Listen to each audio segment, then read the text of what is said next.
આકાશવાણીના 90 વર્ષના ગૌરવશાળી પ્રસારણના અવસરે આપ સૌનું હાર્દિક સ્વાગત છે વિશેષ કાર્યક્રમ સુર સંગાથમાં।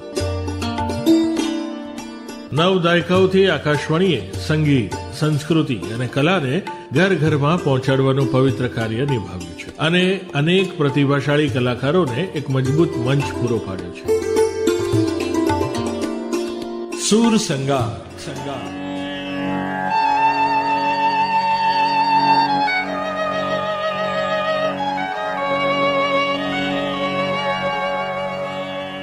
આ વિશેષ શ્રેણીમાં આપણે મળીશું આકાશવાણી સાથે જોડાયેલા પ્રતિષ્ઠિત ગાયક અને કલાકારોને, જેઓ પોતાના સુરોથી શ્રોતાઓના દિલમાં વિશેષ સ્થાન બનાવી ચૂક્યા છે।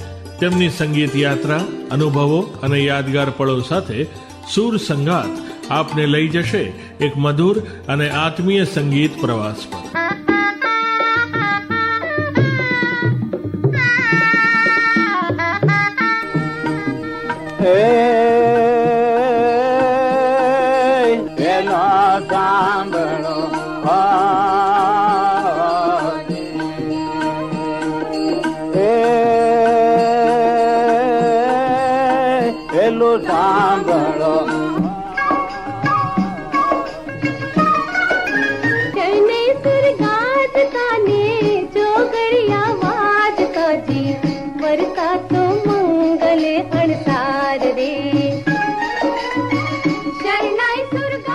ચાલો સંગીતના આ અનોખા સફરમાં સાથે જોડાઈએ।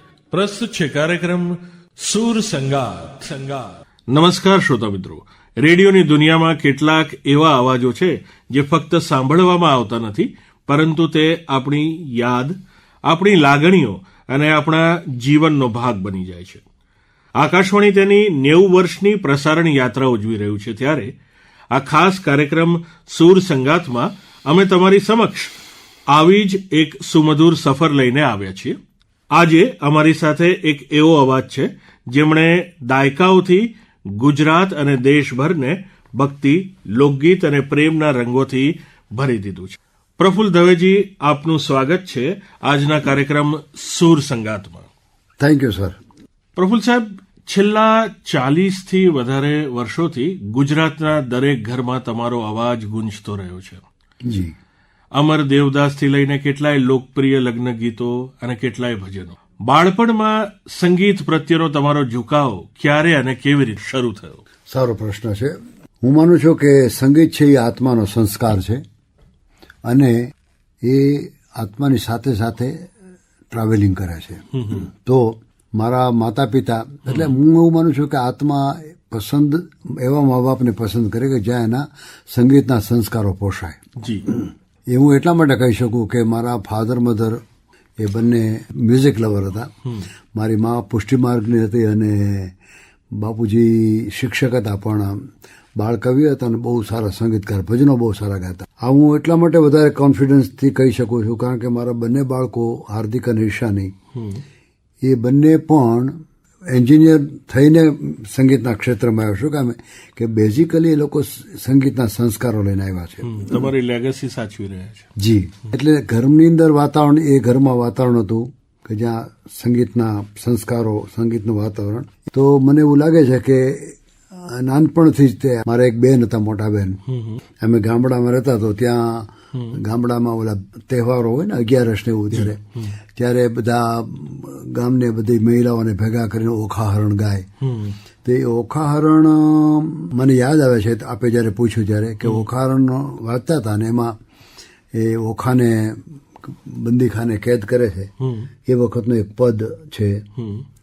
હું એટલા માટે ગાઉં કે આટલા વર્ષો પછી, આઈ થિંક મને લાગે છે કે મોર દેન 60 years, 60 વર્ષ પહેલા કદાચ મેં આ સાંભળેલું, એ આજે પણ મને એ કમ્પોઝિશન યાદ છે। તો અમારા શ્રોતા મિત્રો માટે ખાસ મધુરા સાદે રે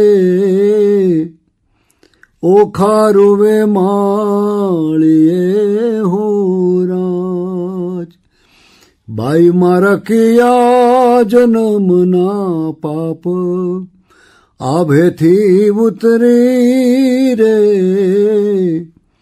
એ પડજો સગા બાપને હો રાજ, આવા મધુરા સાદે રે ઓખા રૂવે માળીએ હો. હવે આ હું સાંભળતો હતો બાળક પ્રફુલ્લ દવે, અને હું રડવા માંડ્યો. હું ખાટલામાં સૂતો હતો, મને આખી સિચ્યુએશન યાદ છે. પછી ઓખાણની જે પાઠ હતો એ પૂરો થયો, અને બધી બહેનો એમની ઘેરે ગયા. પછી મારી બેને પૂછ્યું કે કેમ રડવા માંડ્યો, તો મને બીજો કોઈ જવાબ ન સૂજ્યો. મેં એમ કીધું કે સાદ મીઠો લાગ્યો, રાગ મીઠો લાગ્યો. પણ મને લાગે છે કે એ વખતે આ સેન્સ હશે મારા કાનમાં કે આ કયા રાગને મીઠો કહેવાય, કયા સ્વરો ટચી ગણાય.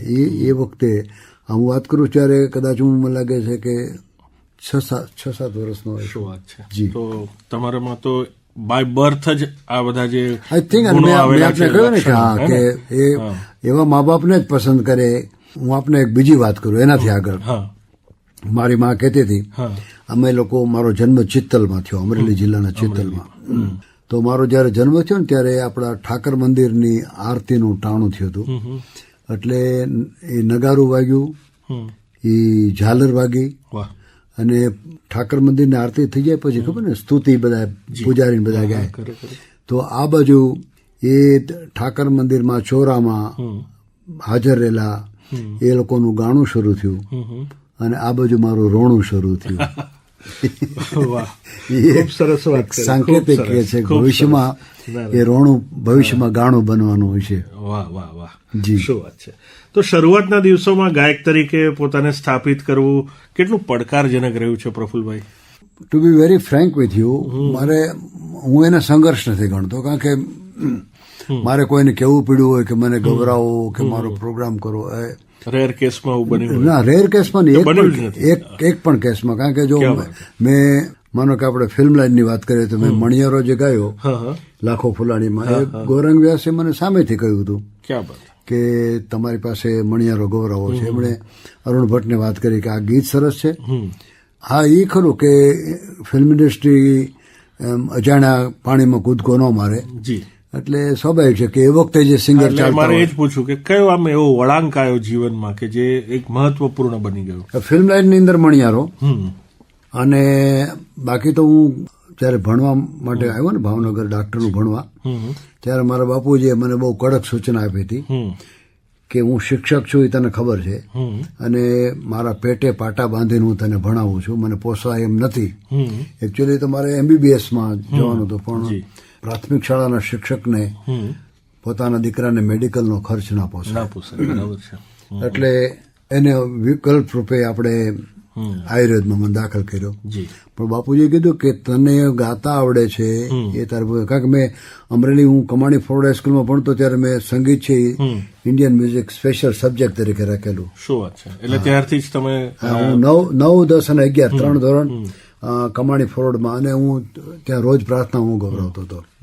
મને પહેલો જિંદગીનો રૌપ્ય ચંદ્રક પણ કમાણી ફોર્વર્ડ સ્કૂલમાં મળ્યો, અને એ જોગાનો જોગ એમ કહી શકાય કે. એટલે એ જમાનામાં તમારી ફોર્મલ ટ્રેનિંગ આવી રીતે ચાલુ? એકચ્યુઅલી ત્યાં શું છે, વિવિધ લક્ષી સ્કૂલ છે, તો ત્યાં આઈધર ડ્રોઈંગ ઓર મ્યુઝિક બેમાંથી કોઈ પણ એક પસંદ કરવાનું. તો હું ડ્રોઈંગમાં ગયો, ત્યાં ગજાનન ભટ્ટ સાહેબ હતા, ચિત્રના શિક્ષક, ને એને એક ટેબલ, ને ટેબલની ઉપર ઘડો, ને ઘડા ઉપર એક નાની ગાગર, ને ગાગર ઉપર એક ટબુડી. એટલે મને કે આ તું દોરી બતાવ. એટલે મેં જેવું દોર્યું ને, સાહેબને ખ્યાલ આવી ગયો કે તું અહીંયા નહીં આવતો, આમાં નહીં ચાલે. પછી મારી પાસે બીજો વિકલ્પ સંગીતનો હતો, તો રમેશભાઈ ઉપાધ્યાય સાહેબ હતા, હું એમની પાસે ગયો ને એમણે મને ગૌરાવ્યું. એટલે એણે એમ કહ્યું કે હવે તું ડ્રોઈંગમાં નહીં જતો, સંગીતમાં જ આવજે. પછી હું ઉપાધ્યાય સાહેબનો અને અમારા પ્રિન્સિપાલ દશાણી સાહેબનો બહુ પ્રિય વિદ્યાર્થી બન્યો. રોજ પ્રાર્થના જ મારી પાસે ગૌરવતા, 6 દિવસની. અને મેં આપને કહ્યું ને કે મને પહેલો રૌપ્ય ચંદ્રક એ મેઘાણીભાઈનું જોગાનું જોગ ગીત હતું, ઘણરે બોલે ને હેરણ સાંભળે. મારી એક ઈચ્છા ખરી કે આકાશવાણીમાં આ ગીત મારા અવાજમાં અને સમૂહ સ્વરોમાં રેકોર્ડ થાય. આપણે ભવિષ્યમાં પ્લાન કરીશું. વેપનલેસ અર્થની જે વાત છે આખી, બીજા વિશ્વયુદ્ધમાં પછી જે સંહાર થયો અને શસ્ત્રોએ કેટલો વિનાશ સર્જ્યો છે. ડિસઆર્મામેન્ટ રાઈટ. તો મેઘાણીભાઈ દુનિયાભરના કવિઓ પર અસર થાય તો મેઘાણીભાઈ જેવા કવિઓ પર અસર થાય એટલે એને ઘણ અને એરણ કે જે શસ્ત્રોના કારખાનાના પ્રતિનિધિઓ છે એ ઘણ ભાઈ છે ને એરણ બેન છે. અને ઘણ બેનને કહે છે, ભાઈ બેનને કહે છે. શું કહે છે કે ઘણ રે બોલે ને એરણ સાંભળે હોજી, એવો બંધુડો બોલે ને બેનડ સાંભળે હોજી, એ જી કાય સાંભળે એવી વેદનાની વાત, એના વેણે રે વેણે હો સત ફૂલડા જરે હોજી, આવું ઘણ રે બોલે ને એરણ સાંભળે હોજી. ખૂબ સરસ, ખૂબ જ સંગીતમાં શરૂઆત કરી છે તમે તો વાતની. તો તમે નરસિંહ મહેતાના પ્રભાતિયા, જલારામ બાપાના ભજનો, સંત વાણી અને લગ્ન ગીતો ગાયા છે. એમાંથી કઈ પરંપરા તમારા હૃદયની સૌથી નજીક? ના, જેમાં સ્વર જ મારી નજીક છે એવું મને લાગે છે કે મેં મારો, જેને આપણે સેલ્ફ ઓબ્ઝર્વેશન કરીએ તો મેં મારો અભ્યાસ કર્યો, સ્ટડી કર્યો, એમાં મને લાગે છે કે હું બુક વાંચતો હોઉં અને તમે કોઈ પણ ગીત મૂકો, વગાડો, તો મારું કોન્સન્ટ્રેશન એમાં નથી રહેતું વાંચવામાં. અચ્છા. એ મારું ત્યાં સ્વરમાં. એટલે મને લાગે છે કે સ્વર એ મારે માટે બહુ નિયરેસ્ટ અને ડિયરેસ્ટ છે, ક્લોઝેસ્ટ છે. અને એટલે મારા અવાજમાં ગવાયેલા કે ગૌરવવામાં આવેલા એ તમામ ગીતો મારી નજીક જ હોય ને, મા બાપને પોતાના સંતાનો જેમ નજીક હોય એમ. સાચી વાત છે. તો આજે અવિનાશ વ્યાસ, ગૌરાંગ વ્યાસ જેવા દિગ્ગજો સાથે તમે કામ કરેલું છે. જી. તો એમની પાસેથી તમે શું અભિવ્યક્તિ શીખ્યા છો? અવિનાશભાઈની તો આખી વાત જ છે કે અવિનાશભાઈ શું છે કે ગુજરાતને ગાતું કરનાર અવિનાશભાઈ છે. અને કમર્સની જો વાત કરીએ ધંધાની, જી, તો સેલ્સમેનશીપ મેં જે અવિનાશભાઈમાં જોઈ એ બીજા બધા હોય જ છે, પણ ઘણી વખત નબળા કમ્પોઝિશન હોતા નથી. પણ હવે પ્રોડ્યુસરને નબળું લાગે તો એ નબળું, ડાયરેક્ટર એમ કે નબળું તો નબળું. પછી આપણે માટે પોએટ્રી બેસ્ટ હોય, કમ્પોઝિશન બેસ્ટ હોય, પણ એ તો પસંદ કરનાર કંઈક પૈસા રોકનાર રહે છે. પણ એને ગળે ઘૂંટડો કેમ ઉતારી દેવો, અવિનાશભાઈમાં એ ખૂબી હતી. ગૌરાંગભાઈ પણ ખરા. ગૌરાંગભાઈ બતાવે કે ભાઈ જો આ કમ્પોઝિશન છે, આ છે, આમ છે, આ રીતે ગવાશે, અને આ તો હું ગાઉં છું. પણ જયારે સિંગર ગાશે ત્યારે આનાથી 10 ગણું. મહેશ નરેશ માં મહેશભાઈ શાંત હતા, પણ નરેશલાલ તોફાની હતા. એટલે જયારે ખાસ કરીને કમ્પોઝિશન બનતું હોય અથવા તો સિટિંગ હોય તો એ વખતે રિધમ વાળો હોય તેમ છતાં નરેશભાઈ પોતે રિધમ પોતે લઈ લે હાથમાં, કારણ કે એ વોઝ અ રિધમિસ્ટ ટુ. અને એવું આખું વાતાવરણ ઊભું કરી શકતા હતા. પછી એનું મ્યુઝિક હોલ હોય કે રેકોર્ડિંગ સ્ટુડિયો હોય તો એ બધાને એમ જ થાય કે આ હિટ જ છે, ગીતો હિટ જ હોય. હિટ હોય એટલા કેટલા બધા ગળા ઓલામાંથી પસાર થઈને એ પાસ થયું હોય. પણ એ દરેકની પોતપોતાની રીત હતી. આકાશવાણીના 90 વર્ષ પ્રસારણ યાત્રાને થયા છે પ્રફુલ્લભાઈ, તો આપનો શું સંદેશ છે? સાહેબ, અમે કલાકાર જ આકાશવાણી રેડિયો સાંભળીને કલાકાર થયા છીએ. અમે ગામડામાં રહેતા અને ત્યારે અમારે આકાશવાણી રાજકોટ નજીક પડે, તો એના સવારમાં આવતા પ્રભાતિયા, અર્ચના કાર્યક્રમ, બરાબર છે, કાનજીભૂટા બારોટની વાર્તાઓ. ભલે બહુ એક બેન્ડનો રેડિયો હતો, પણ એ આકાશવાણી ત્યારે તો કલ્પના પણ નહોતી કે એ આકાશવાણીમાં મારા ગીતો વાગશે અને એ આકાશવાણીમાં 90 વર્ષ પૂરા થશે ત્યારે આપ મારો ઇન્ટરવ્યુ લેશો. એવું તો કલ્પના પણ ન કરી શકાય, પણ એને 90 વર્ષ પૂરા થાય છે. આકાશવાણીની સેવા અદ્ભુત છે. આકાશવાણીએ ખેતીવાડીથી માંડી અને જે સેવા આપી છે સમાજમાં, જનજાગૃતિની, બહુજનિતાય બહુજન સુખાય, એટલે એ ખરેખર વર્થ છે. અને હું તો ઈચ્છું કે આકાશવાણી હજી ખૂબ અપગ્રેડ થાય. ખૂબ ખૂબ આભાર આપનો. જી સાહેબ, આકાશવાણી સાથે જોડાયેલો કોઈ એવો પ્રસંગ જે આજે પણ તમને યાદ હોય, એવું કોઈ ગીત જે આકાશવાણી દ્વારા લોકપ્રિય બન્યું હોય? હું અહીંયા ભાવનગરથી અમારી સંસ્થા કલા સંગમમાં આવ્યો નવરાત્રીમાં, અને આવ્યા હતા તો એક દિવસ માટે, પણ અમારે 9 દિવસ બુક થઈ ગયા. એમાં હું બેકગ્રાઉન્ડ પ્લેબેક તો નહીં પણ બેકગ્રાઉન્ડ સિંગર તરીકે. અને ત્યારે અહીંયા આપણે અમદાવાદ ઉપર રસિકલાલ ભોજક હતા જી, બરાબર. તો એ રસિકભાઈ તમારું ઓલું પોર્ટેબલ રેકોર્ડિંગ, એમાં એ જે 2 ગીતો અમે ગાતા હતા, મણિયારો અને કાનુડાની બાગમાં, એ ગીતો પહેલા વહેલા રસિકભાઈએ રેકોર્ડ કર્યા. અને પછી તો આકાશવાણી ઉપરથી અને બહુ હિટ થયેલા, બહુ લોકોને એને પસંદ કર્યું હતું. ત્યાર પછી યવન વિજય પાંખ જે મધુસૂદન વ્યાસે પ્રોગ્રામ કર્યો, એમાં પણ આ 2 ગીતો ગૌરાવ્યા. અને એ 2 ગીતો સાંભળી અને ગૌરાંગ વ્યાસે લાખો ફૂલાણીમાં મારી પાસે મણિયારો ગૌરાવ્યો. શું વાત છે! એટલે હું કહી શકું કે મણિયારે મને પોપ્યુલર કર્યો એ બરાબર છે, પણ એ મણિયારાને પોપ્યુલર આકાશવાણીએ કર્યો. જી, તો ગીતની 2 મણિયારો. મણિયારો હલું હલું થરે વિયો રે, મણિયારો રે હલું હલું થરે વિયો, હે મુજા દલડા ઉદાસીમાં હોય રે છેલ મુજો, હાલા રે મણિયારો કે ભેણ મુજો વરણાગી મણિયારો. હવે બીજું ગીત. એ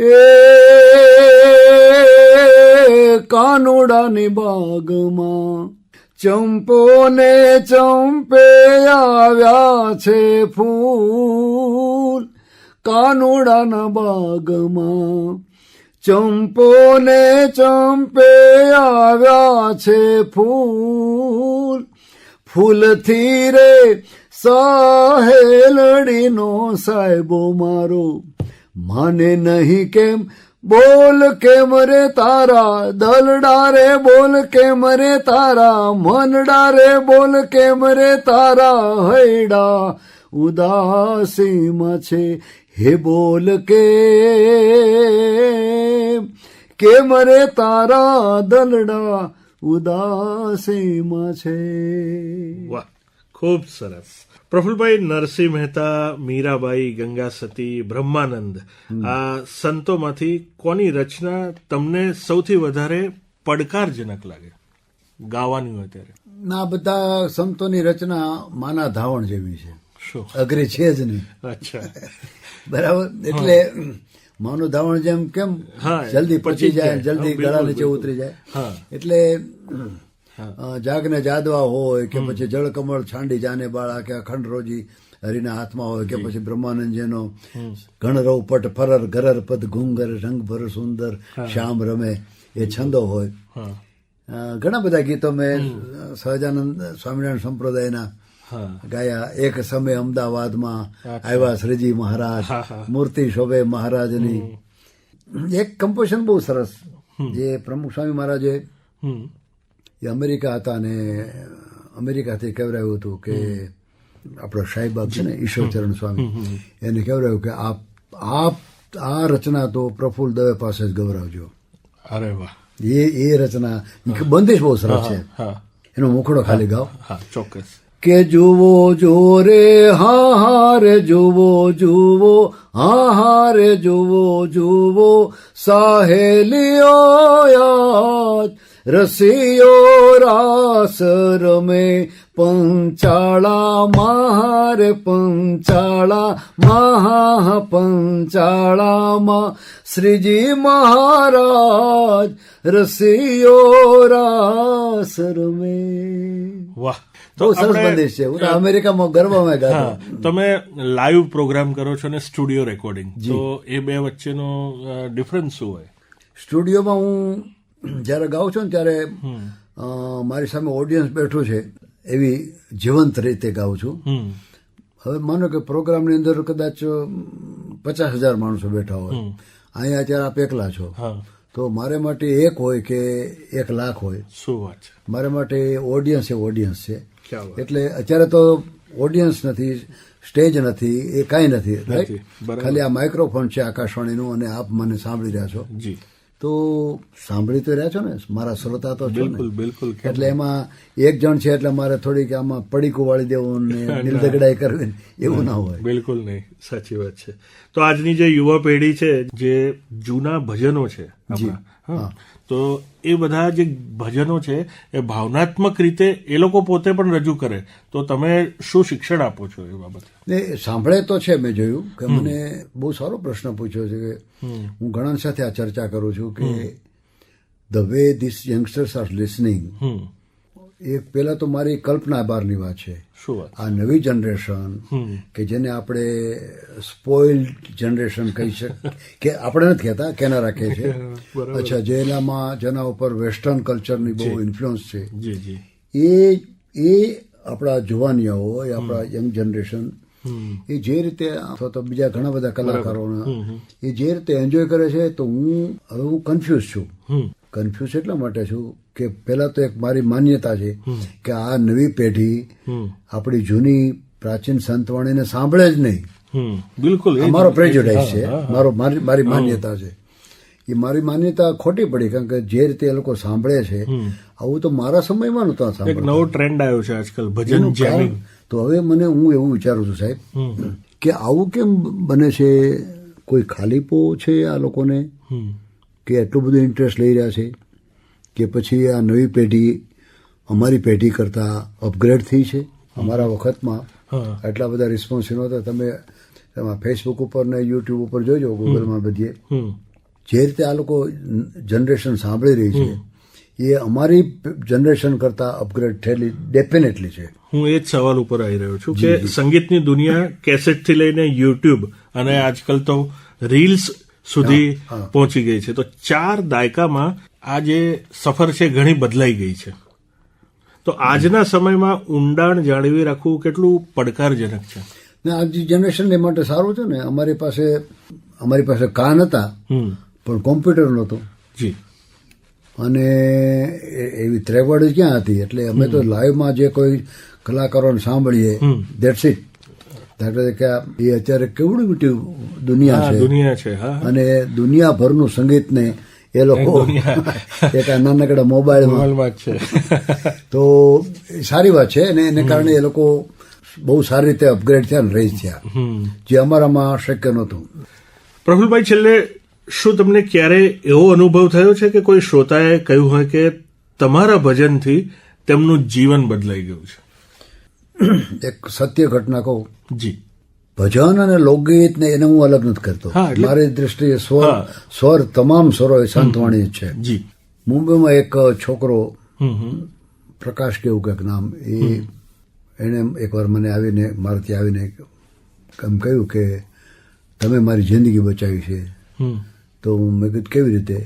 એ કે મને અમારા ફેમિલીના ઝઘડાને કારણે હું સ્યુસાઇડ કરવાનો હતો. તો હું રાહ જોતો હતો કે ઘરમાં કોઈ ન હોય. આ સત્ય ઘટના છે. તો એક દિવસ ઘરમાં મારા મધર ને મારી વાઈફ ને બધા ગયા, અને મેં પંખા મારી વાઈફની સાડી લઈને પંખારે બાંધી, અને બસ હું આ ગળામાં બાંધીને લટકવાની તૈયારી કરું. એ પહેલા મને એમ થયું કે એક વખત પ્રફુલ્લ દવેને માડી હું તો 12 વર્ષે ઘેર આવ્યો, એ સાંભળી લઉં. અને પછી એ કે મેં એ ગીત સાંભળ્યા પછી મને એમ થયું કે મરવું નથી. અચ્છા, ખૂબ સરસ પ્રસંગ તમે યાદ કર્યો આજના દિવસે. તો જો કોઈ ગુજરાતી, તો એ ગીત આજે અમારા શ્રોતાઓને ગાઈને. હા, આમ તો ફિલ્મ પાતળી પરમારમાં મેન ઉષા મંગેશકરે ગાયું છે, ઉપેન્દ્ર ત્રિવેદી. માડી હું તો 12 વર્ષે આવ્યો, માડી મેં તો ના દીઠી મારી પાતળી પરમાર રે, જાડેજીમાં મોલુમાં દીવડો સગેરે બળે, એ મોલુમાં દિવલડો માડી સગેરે બળે. જો કોઈ ગુજરાતી સંતની કોઈ એક પંક્તિ તમારો જીવન મંત્ર બનવાનો હોય તો એ કઈ પંક્તિ હશે? કૃષ્ણના શરણમાં ઈચ્છું છું મરણ હું. ખરેખર પ્રફુલ્લજી, આપના સુરોએ આ સંવાદને એક મધુર સ્મૃતિ બનાવી દીધી છે અમારા થેન્ક યુ માટે. Sir, thank you. ખૂબ ખૂબ ધન્યવાદ. શ્રોતા મિત્રો, સુર સંગાત કાર્યક્રમમાં આજે બસ આટલું જ. ફરી મળીશું, ત્યાં સુધી સાંભળતા રહો આકાશવાણી.